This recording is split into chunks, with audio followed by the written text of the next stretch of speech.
Sa birthday ko, Mama, sana lumabas ulit tayo, sambit ni Dexter nang bigla siyang tumigil sa pagkain. Tapos sana pag dumating na yung araw na yun, kasama na natin si Papa na kakain sa labas. Hindi talaga maiiwasan kay Dexter na hanapin niya palagi ang papa niya sa tuwing hindi naman ito nakakasama. Paano ba naman ay nasanay yung bata na both of his parents ay kasama niyang gumala, kasama niya kami sa mahahalagang okasyon na magaganap sa buhay niya kagaya ng birthday niya, graduation niya noong LM siya, recognition days, etc. Kaya naiintindihan ko kung naninibago man ang anak ko ngayon. Dumadalas na rin kasi ang pagpapalusot ni Giovanni na marami lang daw siyang inaasikaso ngayon sa school kaya hindi siya nakasama sa amin ni Dexter na kumain, samantalang noon naman ay kaya niyang ipagpabukas ang mga paperworks na nakatambak sa kanya basta't makasama niya lang kami. Imbes na mag-party, gusto mong kumain na lang tayo sa labas. Mama, para lang sa mga bata ang birthday parties, hindi na kaya ako bata, edi matanda ka na. Teenager, Mama, binata na kaya itong anak mo kaya iba na ngayon ang gusto ko every time na sasapit ang birthday ko, hindi na bonggang mga birthday parties, kung hindi kahit makasama ko lang kayo ni Papa na kumain sa labas, sapat na po sa akin yun. Dexter, anak, naiisip mo bang maghihiwalay kami ng Papa mo? May dahilan po ba para maghiwalay kayong dalawa? Yung eye contact lang namin ni Dexter ang nanatiling nakapako sa isa't isa. And hopefully hindi niya mabasa sa mga mata kung may pinagdaraanan na malaking problema ngayon ang relasyon ko sa tatay niya. Just in case na mayroong mangyari, and it's inevitable for a couple na maghiwalay lalo na sa mga mag-asawa at kung mangyari man yun, Dexter, kanino ka sasama? Unless mabigat ang problema na pinagdaraanan ng isang mag-asawa, doon pa lang po magiging valid ang hiwalayan, mula po ito sa advisor ko noong nakaraang taon, in which naikwento niya po sa amin na sa relasyon daw po ng mga mag-asawa, hindi naman daw po lahat ay nauuwi sa hiwalayan, may mga specific reasons kung bakit umaabot sila sa hiwalayan, pero hindi naman ibig sabihin na lahat ng problema nila, kailangang umabot sa pakikipaghiwalay ang maging solusyon.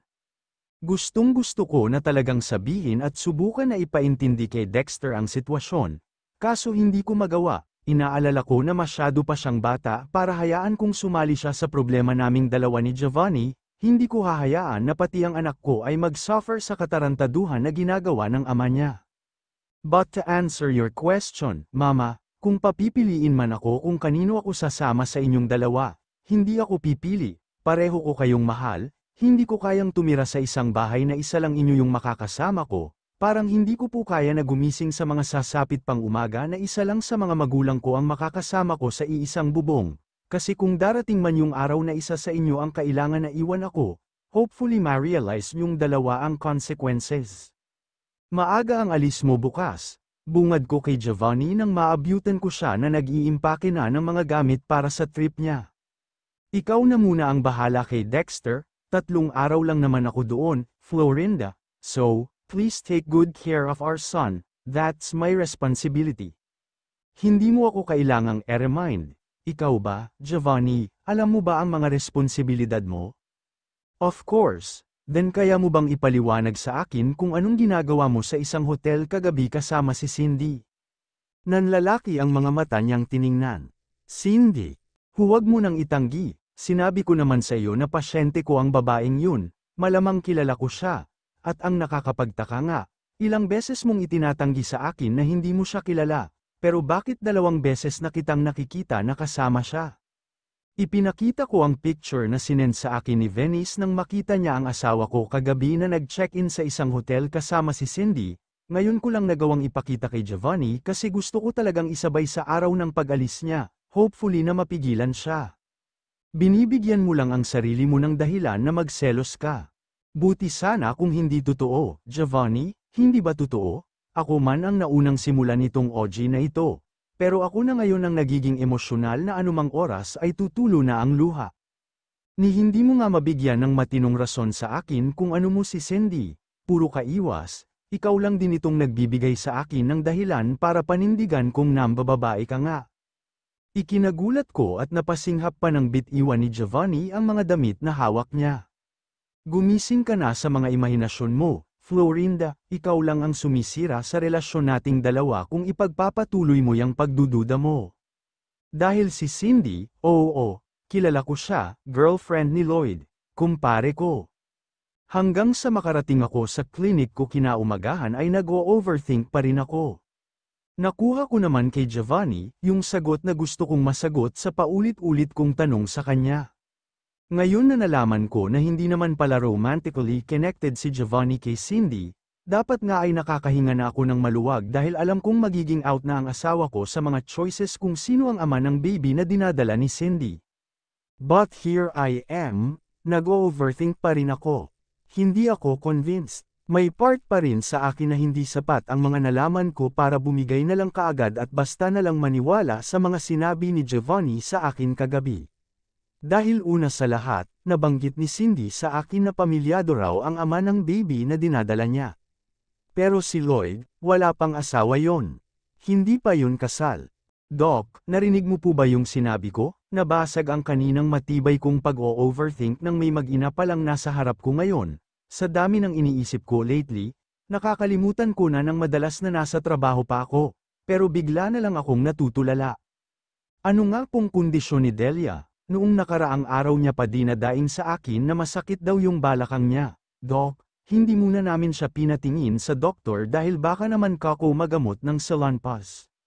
Natanggal naman ba ang sakit ng back pain mo, Delia? Ngunit umiling lang ito sa akin, isang araw niyo lang po sana sinubukan yung mga tradisyon yung pagtatapal ng kung ano-ano sa mga masasakit sa katawan niyo. Once na lumipas ang 24 hours at hindi pa rin natatanggal ang sakit, better na dalhin niyo na po siya sa doktor.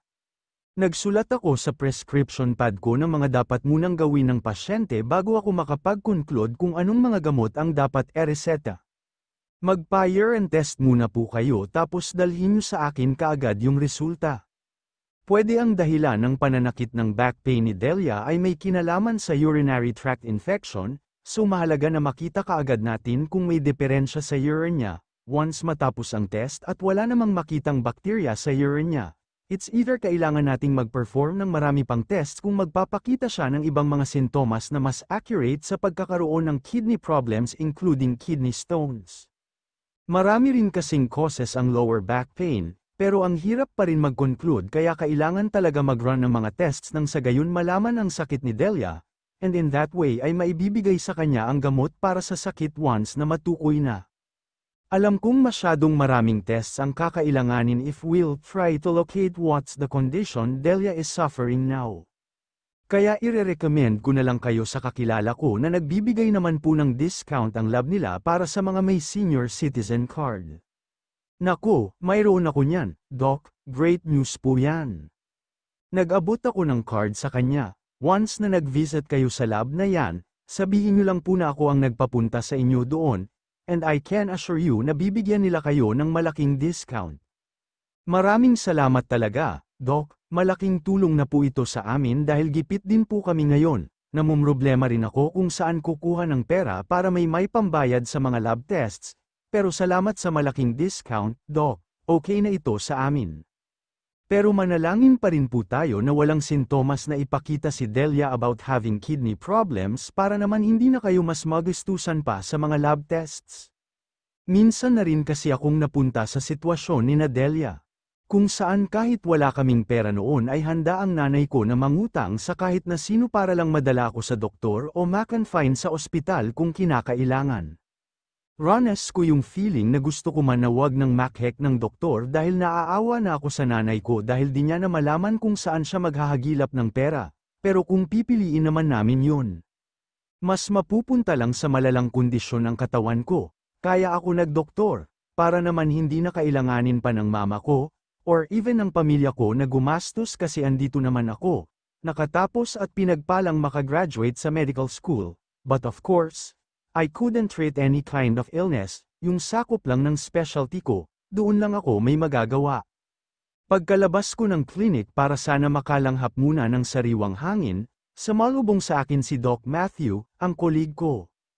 Hindi ko inaasahang mapapasama pa pala ang paglabas ko sa clinic, imbes na fresh air ang malanghap, masangsang na hangin pa pala. Welcome back, anyway, nakakalungkot naman na hindi mo ako na-miss. Ay hindi, kasi mas gusto ko ngang sana mas nagtagal ka pa sa ibang bansa. Tinawanan niya lang ako. Pero alam ko namang lahat ng ipinapakita ni Matthew sa akin, puro kaplastikan lang. Malamang may mga tao rin sa labas ng hallway and once makita nila kaming mag-away rito, pareho kaming malamang na masususpinde sa trabaho. Mukhang nang nag-e-enjoy ka habang wala ako rito. Malakas na ba ang loob mo ngayong sumabak sa surgeon team ng ospital? Kasi ayon sa narinig ko sa taas, may balak silang isabak ka sa operation na mangyayari bukas ng gabi. Handa ka na ba? Ang sinasabi ni Matthew ay malamang yung nasabi ni Doc Aris sa akin about the open heart surgery. Kailangan nila ako roon kasi expertise ko ang heart conditions, pero kagaya nga ng name mention ni Matthew, kahinaan ko ang surgery. Because basically, hindi ako tapos ng general surgery residency o kahit ng 3 years course of cardiothoracic surgery residency program, bale nasa operation room lang ako to guide the surgeon about the operation, pero hindi ako nakakatagal sa operation room dahil nanghihina ako pag nakakakita ng dugo o organs ng tao. I'm born to be ready, if I may excuse myself. I saw my sister, Cindy, is with your husband. Mukhang may namiss akong kwento. Hindi ko alam ang mga pinagsasasabi mo, Doc Matthew, dahil sa pagkakaalam ko, kanina pang madaling araw umalis ng bahay ang asawa ko papuntang Ilocos, so, kung ano man yung mga sinasabi mo sa akin, itikom mo na lang ang bibig mo kung may balak ka man na sirain ang pamilya ko.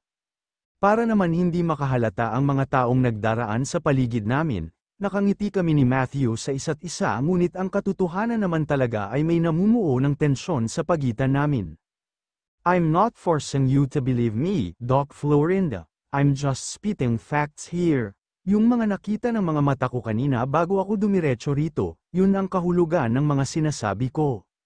Ngumisi siya sa akin at tinaasan ako ng kilay. Talaga ba namang inaasar ako ng hipokrito? Bahala ka na kung maniniwala ka sa akin o hindi. Nilagpasan ako ni Matthew at nag-effort pa talaga siya na banggay ng balikat ko. Kung hindi lang maraming tao ang pwedeng makakita sa eskandalo na gagawin ko, hindi talaga ako magdadalawang isip na patulan si Matthew para mapatunayan ko naman sa kanya na kahit babae ako, kaya ko siyang galpihin. Anyway, maghanda ka para mamaya, Doc. Ako na ang pinakamasayang doktor noong nalaman ko na isang buwan siyang mananatili sa isang prestigious na ospital sa ibang bansa. Pero ngayong nagbabalik na ang hipokrito na yun, sigurado akong hindi na naman matatahimik ang buhay ko. One coffee please. Solo flight pa man din ako na magkakapirito ngayon, so perfect ang tabi ng window para magsenti ako ng mag-isa. Kinuha ko ang phone ko upang tawagan si Giovanni.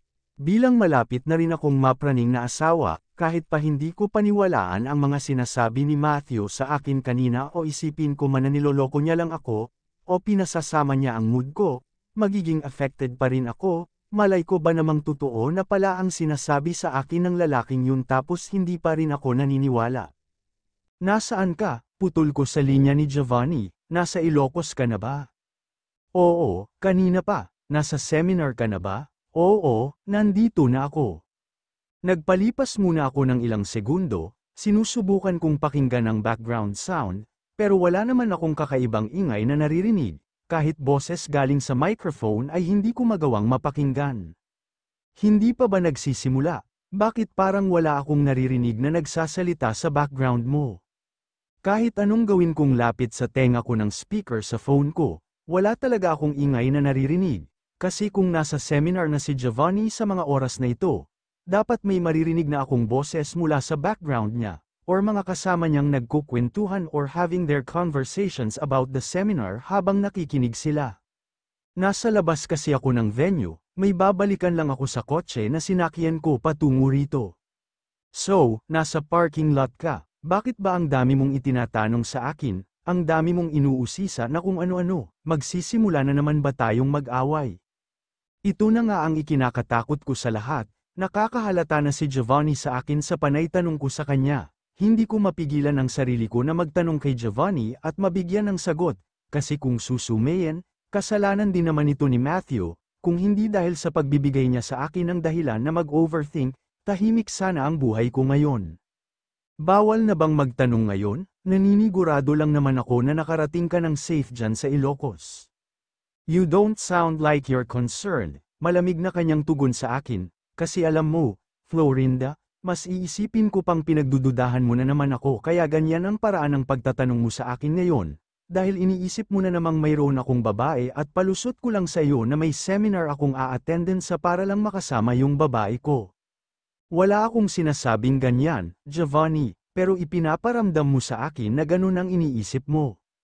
Matapos sabihin ang mga salitang yun, binabaan na ako ni Giovanni ng tawag, sinubukan ko pa siyang kontakten ulit kaso bigla na lang naging unattended ang linya, mabuti na lang ay na-serve right on time ang kape na in-order ko kanina. I just end up making a fight over him again. Alam mo namang kaya ako hindi nag-pursue ng general surgery residency, di ba? Nang pabalik na kasi ako ng ospital at galing ako ng cafeteria, nakasabay ko si Kenneth na papasok na rin doon. Ang pakay naman niya ay upang dalawin ulit ang lola niya at mag-ayos na rin ng mga bills nila dahil mamayang gabi raw ay madi-discharge na ito. Pero hindi ka naman tatanggo sa OR para ikaw ang maging surgeon, igaguide mo lang naman sila kasi expertise mo ang circulatory system and organs, especially the heart, so, they really need you there, Florinda, as if may choice ako, di ba? Hindi naman ako pwedeng umatras ng dahil lang natatakot ako sa dugo o natatakot akong panuorin na humahawak ang mga surgeon ng mga organs, ang isang bagay lang talaga na ikinakatakot ko baka hindi ko kayanin ang atmosphere sa loob. Kaya mo, kakayanin mo, Florinda, magtiwala ka lang sa sarili mo. Ang sweet naman, biglang umeksena sa senaryo si Matthew. Divorce na ba kayo ng asawa mo? Florinda, what are you? Kasi nakita kong kasama nga ng asawa mo kanina si Cindy. And there you are, meeting your ex-lover as well, so, tatanggapin ko na bang brother-in-law ang magiging ex-husband mo?